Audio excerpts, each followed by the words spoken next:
Hello everybody, we are back on Lone Oak Farms, Farming Simulator 17. Wonderful map created by Bill.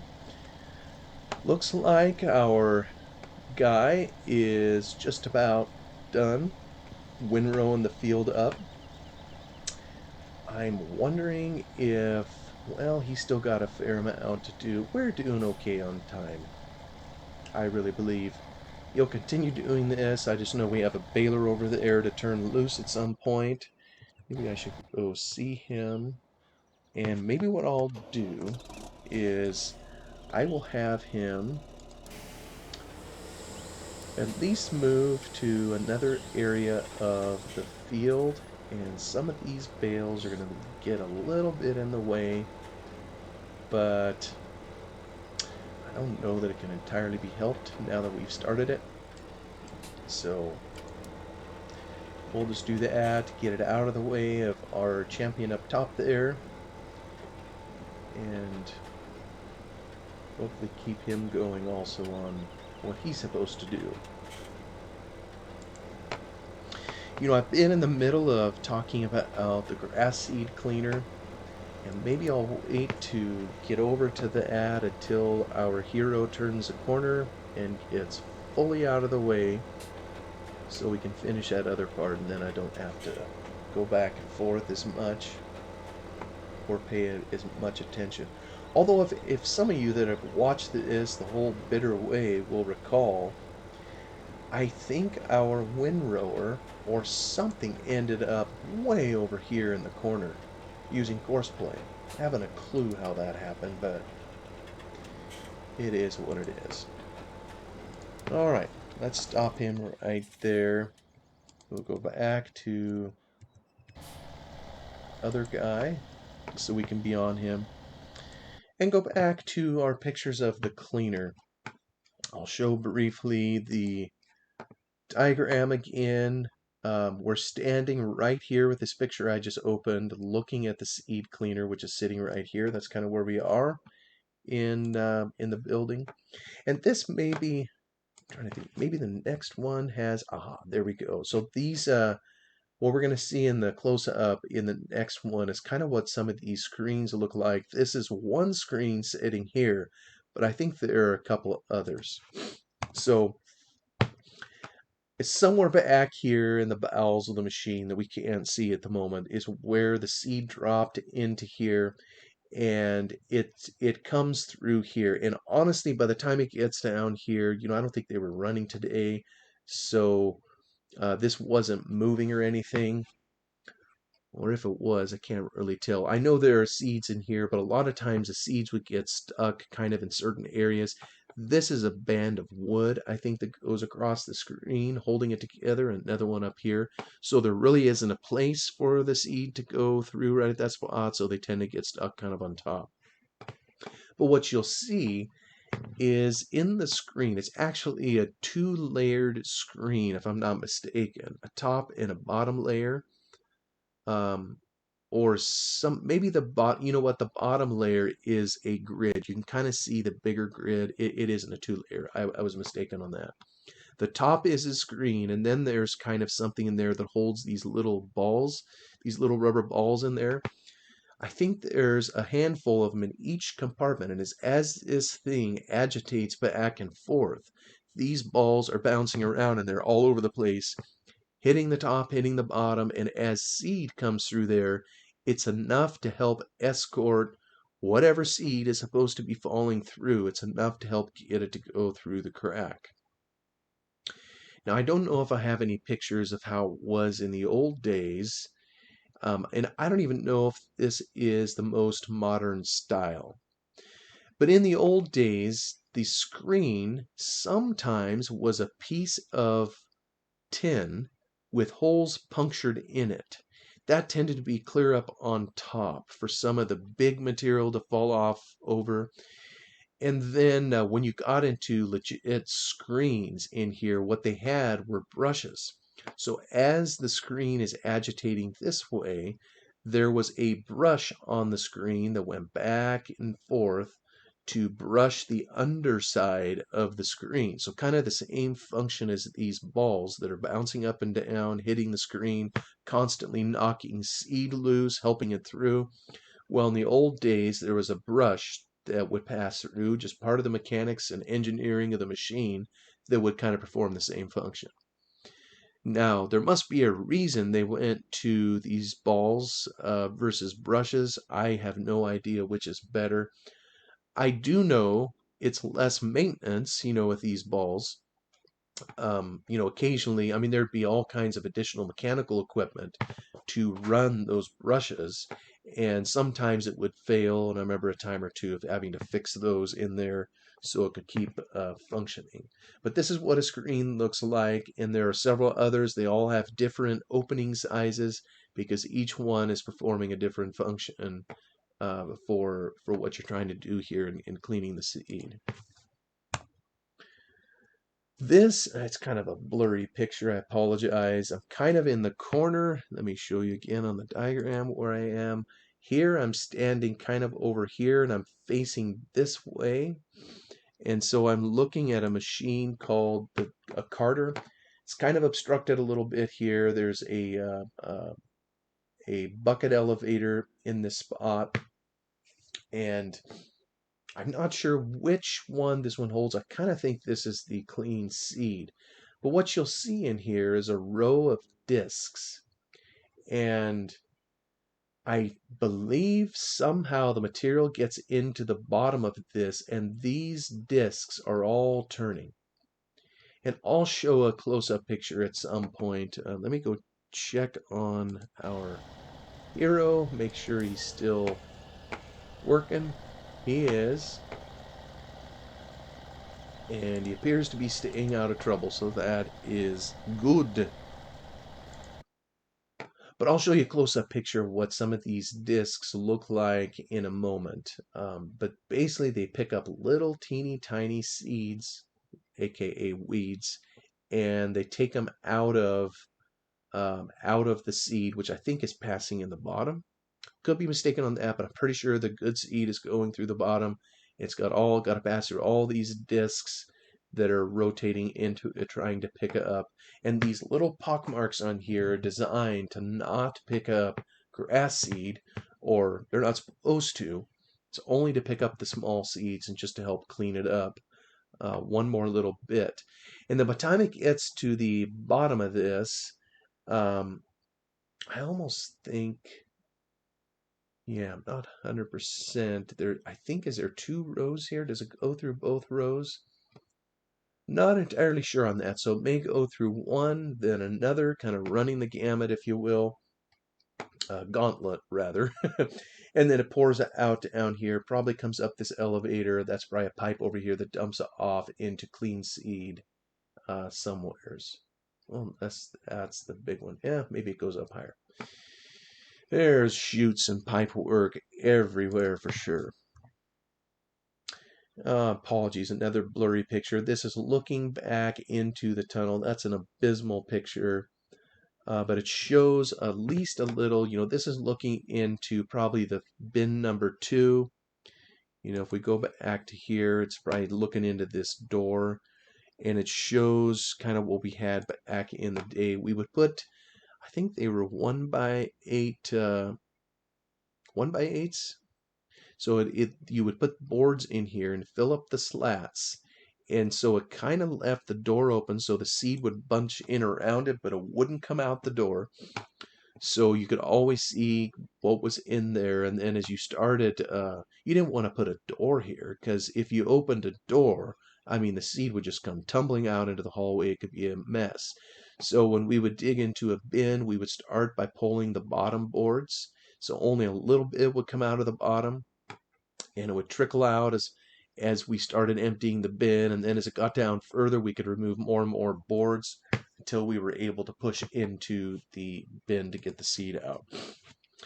I found myself wishing many times when I worked up there that there was another network of augers going into the bin itself to take it out to this auger here. But obviously, all of that kind of equipment just costs a lot of money.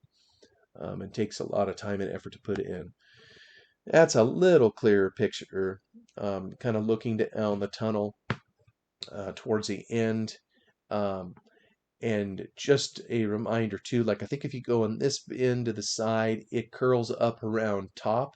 So over the top of the tunnel, there also was bin space, that belonged to this bin over here. So yeah, I think we tended to call this a tunnel through here, not really a hallway. It There was a lot of weight of seed down here. Kind of another picture of a room entrance. Oh, this is the staircase heading up. Yeah, who cares about a staircase, right? This is kind of a top-down. This isn't too bad in terms of seeing kind of a picture. Maybe let's go check our... Oh, well, look at that. Now that's perfect timing.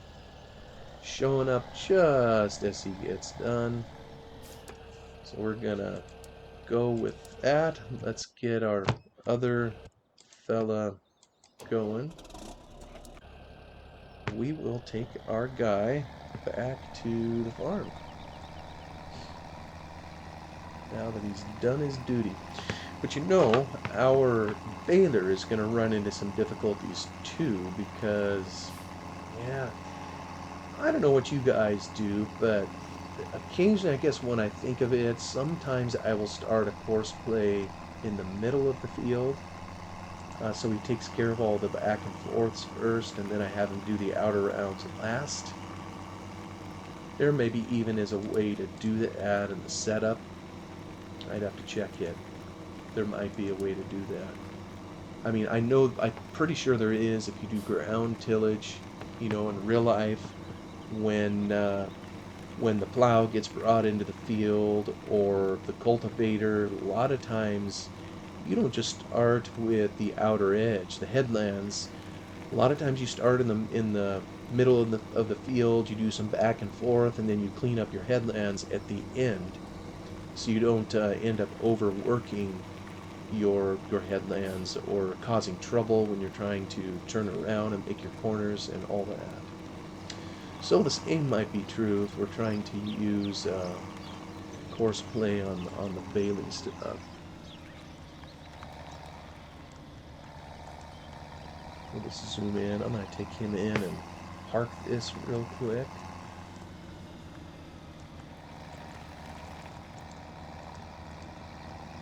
Just enough room to maneuver.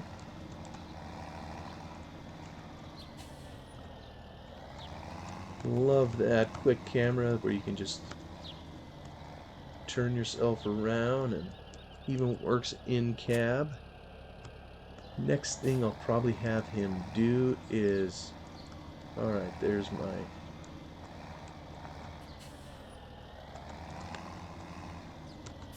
Whoop. Like I say, I'm not the best driver in the world, so I'll just leave him hooked up here. Get him turned around. Go visit our baler real quick. He's doing great. And then we'll head back over and look at our pictures. And of course, my weak computer dumped it on me, so I gotta go back and reopen it. Oh yes, we were on this top down. It's actually the last picture I have in this section. That maybe of all the pictures I took gives a decent top-down look at what's going on in here. Just kind of at another angle. Whether it's dropping through here, the main machine, pulling off impurities. If things are doubled up, it sends it over to the debearder. Then the stuff gets reran. When the seed clean, of course, clean seed is going to drop out the bottom, of course, and it's going to be dropped into the carder unit. I think this is dust management. That isn't where the seed would go. I think there's a lot of dust that happens with this machine too. So I think that's just pulling that off. Then once it's through the carder, it's going to come and drop into this chute here, and this is where it gets bagged in the clean seed unit. It's pretty simple, but like I say, there has been a lot of changes in this area over the years. You know, a lot of this is poking up into the second floor, and kind of where I'm standing is on, you can see the railing here. It's on a staircase. I'll just show you. You head up the stairs here, then there's a second staircase heading clear up to the top, so I'm probably standing somewhere in here. Uh, but there used to be a second floor. You know, there was a floor that kind of came out over here. There was equipment that was upstairs here. Um, I think at some point I'll show an end to end some of the old equipment that used to be up here, even additional little seed cleaners. Back in the day, there was a different cleaner here, and there was another one right beside it. This one here, I think, has a much greater capacity than both of those old ones that we had. So that's probably why it's replaced. Plus, it's just a better machine. You know, I worked for another grass seed farmer back in the day. His machine was similar to this. It was called a Delta. But you know, one thing he told me, which I frankly I didn't believe him until I tried it myself, and I guess it's kind of a part of the advertising. You know, I was describing a little bit ago that all these screens in here are agitating. There's a lot of moving equipment in this room. You know, whether it's the carter or these bucket elevators or all the shaking on the screens or the augers. There's a lot of stuff going on. But apparently, one of the selling points is these machines were so well balanced that you could stand a quarter, just a common coin, on end on one of the beams, on one of the support beams. Like I'm thinking maybe down here somewhere. Obviously, not on the part that shakes, but on the support beam as it goes down into the concrete. So well balanced that it would stand there even while the machine was in full operation. I never did that with this machine, but I did do it at this other guy's cleaner, and it's true. It is so stable that even though it's shaken the bejeebers out of the seed and everything going on, the coin just stood there and didn't tip over. Maybe eventually it would, I don't know. But I was just amazed at how stable, you know, they had engineered those machines and had put them in. So maybe this is all the pictures I had, I think, in this particular folder. Maybe what I should do at this juncture is show some other pictures. This is, well, let me look at, this is a close-up of the Carter that I wanted to show. You see all these little pock marks on these discs. They're heavy steel that's in here, and the whole thing is rotating. And like I say, these little pock marks pick up the impurities and they dump them somewhere. Not sure where exactly they dump them, but at some point in here there is a clean off. You know, they're picking it up off the bottom, I believe. And then when they get up here, gravity's going to drop them out of there. So somewhere in there, there's another auger that takes the corrupt product out and takes it off in another chute. So I wanted to show that. Um, Back in the day, one of the cleaners we had was called a clipper. And this is a bit older style. I mean, in some ways, this is really old technology, even if it does have a nice motor, electric motor that runs the thing. This isn't exactly like the one that we had, but I guess I picked it out for its size. You know, this obviously isn't hooked up. It's sitting there on blocks. For all I know, it doesn't have screens in it. But you see all these little rollers, these red things here, and the cable. I'm pretty sure that means this one had brushes that were going back and forth on it. And again, I don't know. I got some old pictures too that I can show folks, which I will in a moment. But this looks kind of similar, and it's all trying to do the same thing. I think there's a cyclone up here that has air. There's one down here that's moving, that has air movement, that is trying to scalp all the light chaff type material off of there to take it off the clean seed. And then there's screens in here that are pulling off impurities, and the good stuff is coming down here. Either this one or this one here at the bottom. performing the same thing. So, I really don't know when these machines were invented, but I know back in the day, if you would read in old books where the old timers would speak of something like a fanning mill, they would basically run grain or seeds through it to try to remove the impurities. And I think they just simply, like everything else, continued working on the technology and improving it over time, till we get even better machines today.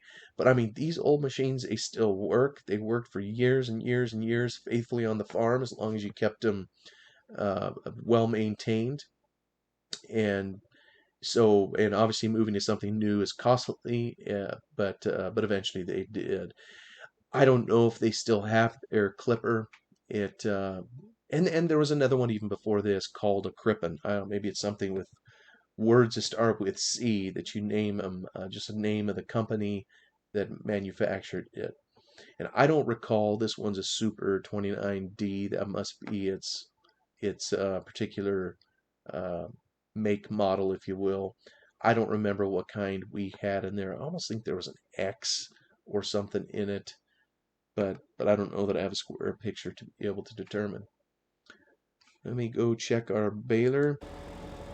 Yeah, look at that, folks. I'd say he undid, but he made it. He climbed a bale, and yeah. You know what? Is he starting? Yeah, he's already done 3 rounds, so now he's starting the back and forth. Yeah, this is where it gets a little ticklish. Boy, I wish I could just click on that bale and tip it over and move it. Um, I don't know that I can just move it out of the way. I probably need a bar or something on the front of the tractor that scoots him out of the way.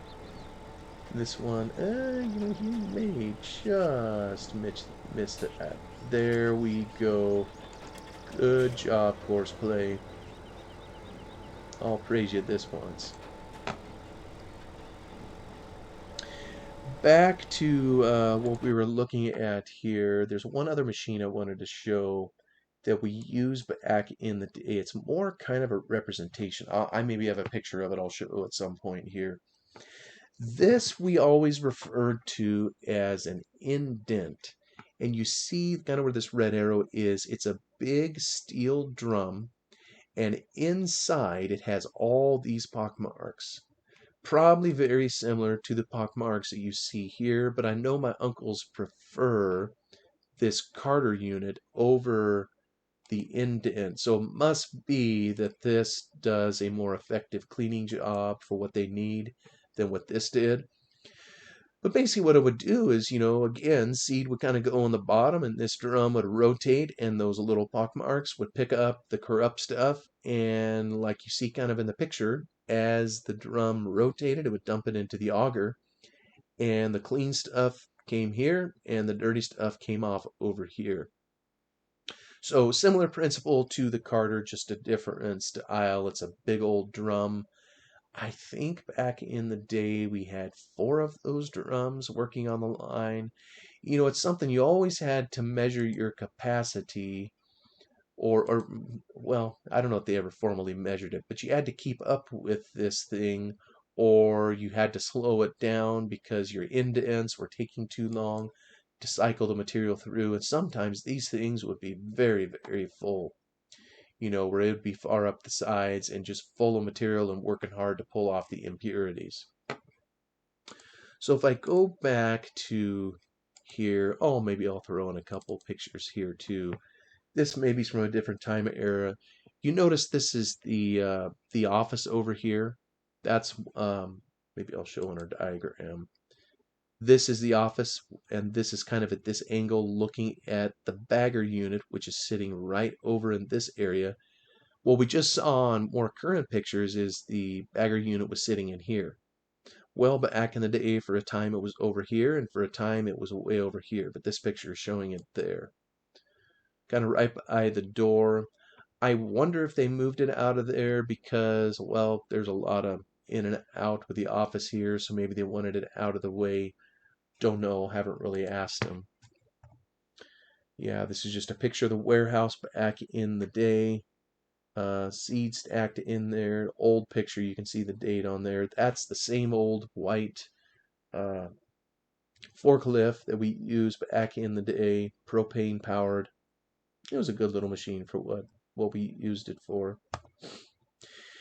This is a picture of me, and this is kind of like I said, it's a different location. This is over here, kind of in this corner. That's where they used to take the clean seed off. So this is a much younger version of me. Let's just say this is the trash box. I think I commented on that before, kind of sitting out here in Central Station, if you will, to collect the impurities. I usually would get a row of these bags and sew them up, and there's a forklift sitting right over here off frame, waiting to put it in there. Let's see, what was the temperature? Huh. Yeah, it's not even 80 degrees, between 70 and 80. That'd be a very good temperature to work in there, because sometimes you work very, very hard. Another angle, kind of looking into the cleaner. And this over here, by the way, these big cyclones here, they had some bags on the end of them. This was part of their dust handling system. I think a lot of the dust that they collected in the cleaner would settle out in these, and every now and again they would take the bags out and empty them. I don't think they have them there anymore. That's just kind of what we had back in the day. Yeah, this was a little bit different, but Agri Unit 2. It has a scale built into it. Sacks were 50 pounds a piece. And yeah, you got kind of adept over time at filling them. You knew about how much to put in them. And then the last little bit of precision to get it up to the needle. I'm much out of practice, that's for sure. Oops. Was that all of them? I don't know. Yeah, it looks like it was all of them. So I have some other pictures. I mean, these are, let's go check on our hero. Good lad, he's doing great. So, and again, I don't know if I'm boring the stuffing out of people.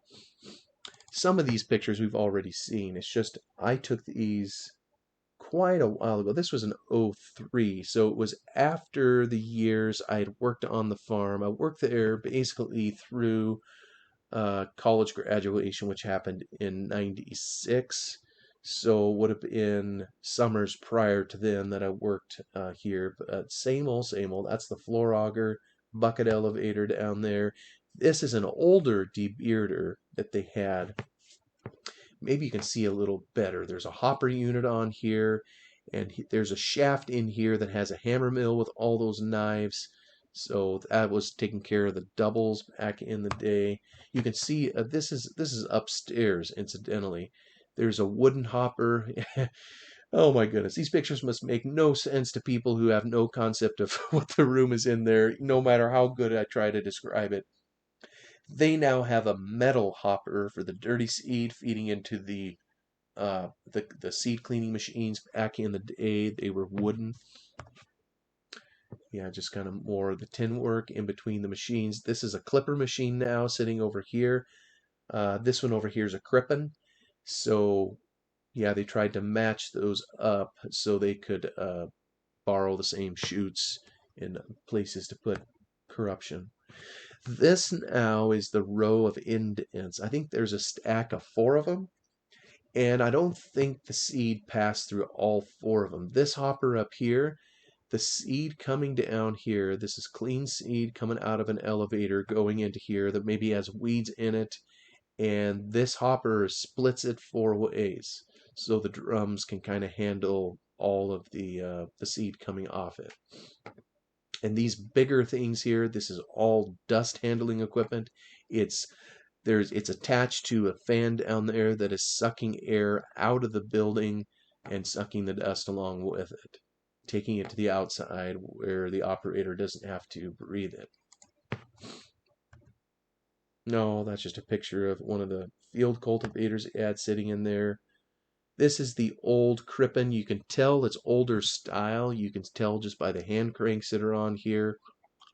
I'm actually pleased to see there was some shields on at least some of the pulleys. let's just say back in the day, not every pulley had full shield protection. So, and we didn't spend a lot of time elbowing up to the machine, but it was something to be careful of as you swept the floor and went about your business around the machines, just to be careful. Maybe a better picture of the tunnel. Yeah, I tell you what, there's some duplicates in here. This now is the clipper machine. Maybe it looks somewhat similar to this one over here. Maybe, maybe not. It was set up a little bit differently. But yeah, and this one, after a while, I don't see the brush units on here. I kind of think they swapped out the screens for those ball screens, and they no longer used the mechanical brushes. You can see remnants of kind of where they worked, where the pulleys and the equipment went through, but it isn't there anymore. So I think at some point they changed those. There's a top screen. I think I described on another a previous video, this hopper coming in with a dirty seed, it meters it out at a certain rate, and this top screen happens to be, even though it's got balls in it, it's basically a sheet of tin that has been punctured with holes in it. It's a top screen, so it's going to take off your larger material, kind of like this little straw that we see here. So it isn't a screen per se. It's more of a heavy section of tin that just has a lot of holes punched in it. Yeah, it's a back end of the debearder upstairs. This is showing the hopper. This is the crippin machine. I think the clipper is to our right.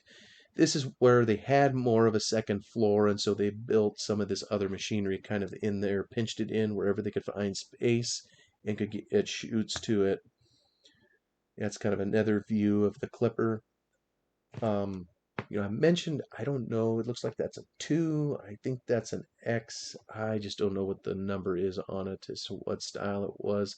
Wasn't running today. I think they were working on it. So they got junk over here kind of hanging there. And back in the day, I think I even remember when we put this chute onto the machine, trash.